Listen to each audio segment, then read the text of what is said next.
से एक बार आपका स्वागत है। आज मैं ज्ञान मंत्रा में क्लास 10th का एक टॉपिक लेके आया हूँ। उस टॉपिक का नाम है रेशियो एंड प्रोपोर्शन। बहुत इंपॉर्टेंट टॉपिक है। इसमें 2 क्वेश्चन आते हैं एग्जामिनेशन में। टोटल 8 मार्क्स का क्वेश्चन एग्जामिनेशन में आता है। अभी आपको सीखना क्या है, रेशियो प्रोपोर्शन में सबसे पहले रेशियो सीखते हैं।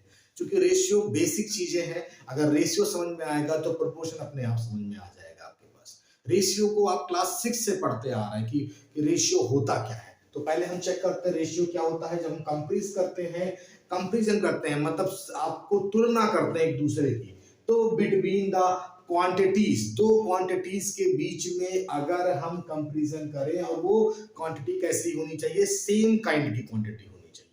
जब हम किसी चीज की बीच में तुलना करते हैं तो उसे रेशियो से डिनोट कर जाता है। ठीक है, जैसे 3 केजी और 2 केजी। देखिए केजी मैंने इसलिए लिखा कि वो सिमिलर होना चाहिए, सेम काइंड का होना चाहिए। मतलब केजी केजी में रेशियो निकाल सकते हैं। बॉयज है, बॉयज में रेशियो हो सकता है। गर्ल्स गर्ल्स का रेशियो हो सकता है। तो सेम काइंड का होगा पहली चीज, तभी उसको हम क्या कहेंगे, रेशियो कहेंगे। रेशियो का मतलब होता है कंपैरिजन करना। लाइक इसको सिंबलिक फॉर्म में 3:2 लिखा जाता है। पहला टर्म जो कहलाता है वो इंसिडेंट कहलाता है और सेकंड जो कहलाता है वो कॉन्सिक्यूंट कहलाता है। तो ये आपका बेसिक टर्मिनोलॉजी है कि रेशियो होता क्या है। और इसकी कुछ प्रॉपर्टीज और भी हैं, जैसे रेशियो में कोई वैल्यू अगर लिखा हुआ है, जैसे लिखा है 3:2, तो उसको आप फ्रैक्शन में लिख सकते हैं, 3/2 में लिख सकते हैं। सेकेंड टर्मिनोलॉजी क्या है कि अगर 3/2 में लिखा हुआ है या a/b में लिखा हुआ है तो डिनोमिनेटर 0 नहीं होना चाहिए। ये दूसरा कंडीशन है।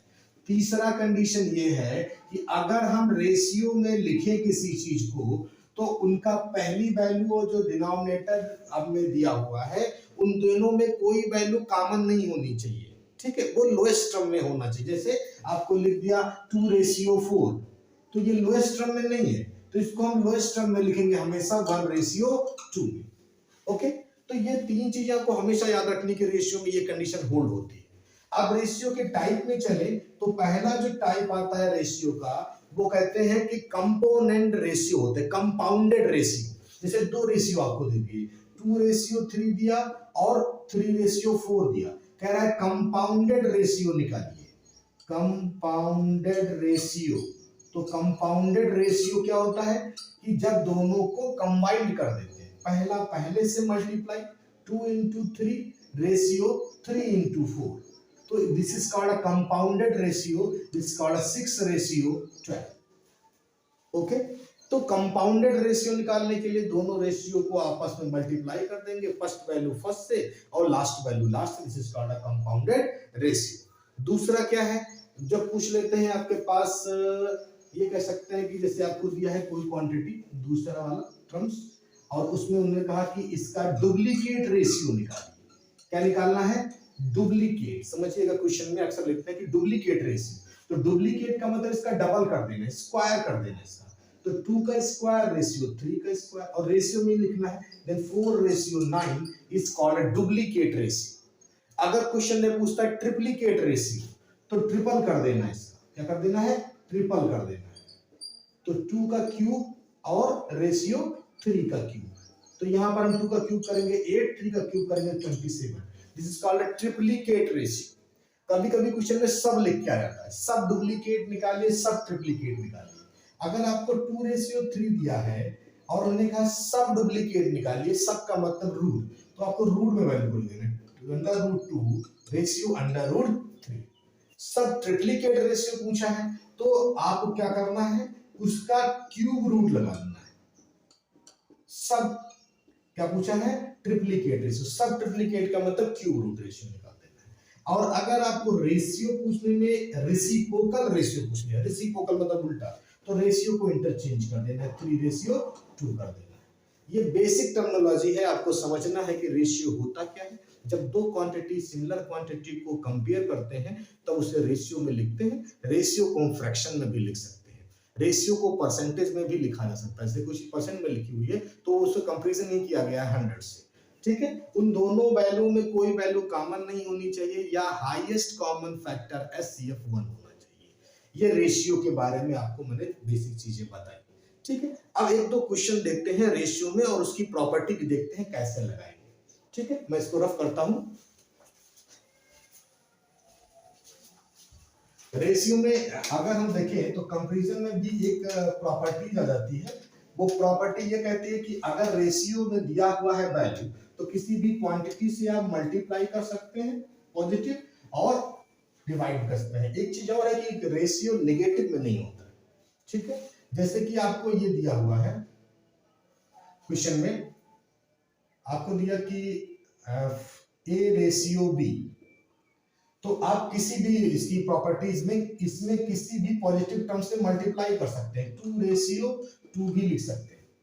किसी भी क्वांटिटी से आप डिवाइड भी कर सकते हैं। A/2 रेशियो B/2, ये इसकी प्रॉपर्टीज है। ओके, अभी आपने जो बेसिक पढ़ा हुआ है क्लास 6, 7, 8 में, उसमें एक टाइप का क्वेश्चन अक्सर आपने पढ़ा होगा कि किसी भी ट्रायंगल के एंगल का रेशियो, कोई भी ट्रायंगल दिया हुआ है ए बी सी और उनके एंगल का रेशियो आपको दिया हुआ है। मान लिया जाए angle A ratio angle B ratio angle C is equal to 1:2:3 कह रहा है, उसका एंगल फाइंड करें। तो एंगल का रेशियो आपको गिवन है और हम जानते हैं इस प्रॉपर्टी में जब भी कोई रेशियो दिया होता है तो उसको किसी कांस्टेंट के मल्टीपल के बराबर लिया जा सकता है। जैसे एंगल ए को लिख सकते हैं 1 × x, हमने कांस्टेंट को x मान लिया। क्यों लेते हैं वो भी मैं बताता हूं। b आपको ले लिया 2 × x और c ले लिया 3 × x या 3x, तो ये आपका आ जाएगा x, ये मान लेंगे 2x, ये मान लेंगे 3x। x क्यों लेते हैं? जैसे मैंने ये बताया कि अगर कहीं पर आपको 2/3 लिखा हुआ है तो ये भी रेशियो में है, और इसी को 4/9 लिखते हैं तब भी रेशियो में, तो इसको डायरेक्ट वैल्यू नहीं मान सकते। अगर हम डायरेक्ट वैल्यू मान लेंगे तो यहाँ भी डायरेक्ट वैल्यू तो 4 हो जाएगी, यहाँ पर 2 हो जाएगी। लेकिन अगर मल्टीपल में मानेंगे तो उसको हम क्या कहेंगे? रेशियो में कहेंगे। इसलिए रेशियो में डायरेक्ट वैल्यू नहीं मानी जाएगी, उसमें किसी कांस्टेंट के मल्टीपल के बराबर। समझ लिया, यहाँ पर 2/3 था, 4/9 हो गया और 8/27 हो गया, तो उसका मल्टीपल ही दिया हुआ है, तो x या n ऐसी वैल्यू मान के हम उसको लगा सकते हैं। अब हम इसमें प्रॉपर्टी लगाते हैं कि तीनों एंगल का जो सम है वो कितना होता है? 180 डिग्री। हम ऐड कर लेते हैं इसको, x + 2x + 3x = कितना हो गया? 180। तो ये आपका आ गया 6x = 180, देन x = 30 डिग्री। अब x 30 आ गया तो पहली वैल्यू में रख सकते हैं, तो पहली वैल्यू हो गई x थी 30, दूसरी वैल्यू 2x था तो 2 से मल्टीप्लाई, तीसरे में आपके पास 3 से मल्टीप्लाई, तो 3 3 9। तो इस तरह से तीनों एंगल आपके फाइंड हो जाते हैं। तो एक टाइप का क्वेश्चन रेशियो में इस टाइप का बनता है। दूसरा यह है कि मान लिया जाए कोई चीज रेशियो में गिवन है पहले से और कह रहा है उसका एग्जैक्ट वैल्यू बताइए, ठीक है। जैसे उन्होंने दे दिया कि 2a = 3b = 4c, find a b c, find a ratio b ratio c। अब यहाँ पर जो सेकंड टाइप का क्वेश्चन है उसमें तीनों इक्वल दिए गए, ठीक है। अब तीनों इक्वल गिवन है तो हमने बताया आपको कि जब भी कोई चीज इक्वल होती है तो उसी कांस्टेंट के इक्वल मान लेते हैं। जैसे यहाँ पर दो इक्वलिटी किसी भी क्वेश्चन में मिलती है तो आप क्या करिए, उसको क्या लेट कर लीजिए? k लेट कर लीजिए, या कोई भी कांस्टेंट लेट कर लीजिए। तो पहली वैल्यू k के इक्वल लेंगे तो 2a = k, then a = k/2।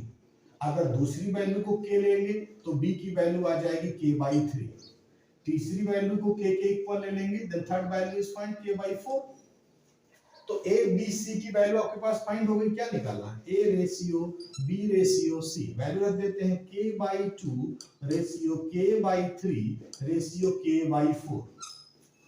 Okay, अब हमने प्रॉपर्टी बताई थी किसी भी वैल्यू से मल्टीप्लाई या डिवाइड कर सकते हैं। तीनों में k आ रहा है, k डिवाइड कर देंगे तो 1/2 बचेगा, 1/3 बचेगा, 1/4 बचेगा।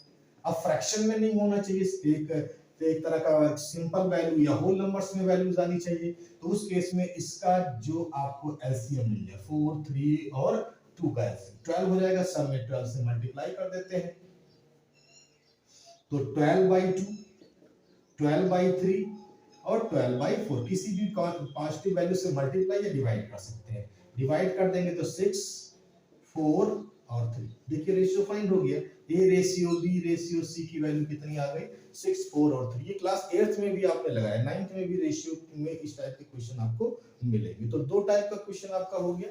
सिंपली कभी कभी क्वेश्चन पूछते हैं जो वो आपको x और y में कोई टर्म दिया हुआ है और आपको पूछ लेंगे कि जैसे दे दिया उन्होंने 3x + 2 upon y + 4 is equal to 1/2 find x ratio y। तो आपको क्या करना है, सिंपल मल्टीप्लाई क्रॉस मल्टीप्लाई कर देंगे। 3 2 जा 6x 2 2 जा 4 इज इक्वल टू y + 4। ठीक है, अब दोनों तरफ से 4 देखिए कैंसिल हो गया, तो 6x इज इक्वल टू आपके पास आ गया y और x अपान y कर ले तो यहाँ पर आ जाएगा 1/6। क्रॉस कर लिए इसे। अब देखिए अपान का मतलब होता है रेशियो, तो x रेशियो y की वैल्यू कितनी आ गई 1/6। ओके, तो मेरे ख्याल से आपको रेशियो के टर्म में कितने टाइप के क्वेश्चन होते हैं वो भी मैंने बता दिया और रेशियो की टर्मिनोलॉजी भी बता दी। अब हम लोग नेक्स्ट वीडियो में पढ़ेंगे प्रोपोर्शन। प्रोपोर्शन के बारे में बताऊंगा कि प्रोपोर्शन क्या होता है, और ये टॉपिक आपके बोर्ड एग्जामिनेशन में है। रेशियो तो बेसिक है, उन्होंने अभी रेशियो को हटा दिया है बोर्ड के एग्जामिनेशन से, उन्होंने डायरेक्ट किसका रखा है, प्रोपोर्शन का रखा हुआ है। लेकिन मैंने रेशियो को इसलिए बताया कि बेसिक टर्मिनोलॉजी आपको पता होनी चाहिए कि रेशियो होता क्या है, क्योंकि उसी बेस पर हम प्रोपोर्शन को लगा सकते हैं। ओके, तो बोर्ड वाला क्वेश्चन हम लोग नेक्स्ट में देखेंगे, प्रोपोर्शन क्या होता है। थैंक यू फॉर वॉचिंग ज्ञान मंत्रा। देखते रहिए, लाइक करिए और सब्सक्राइब करिए।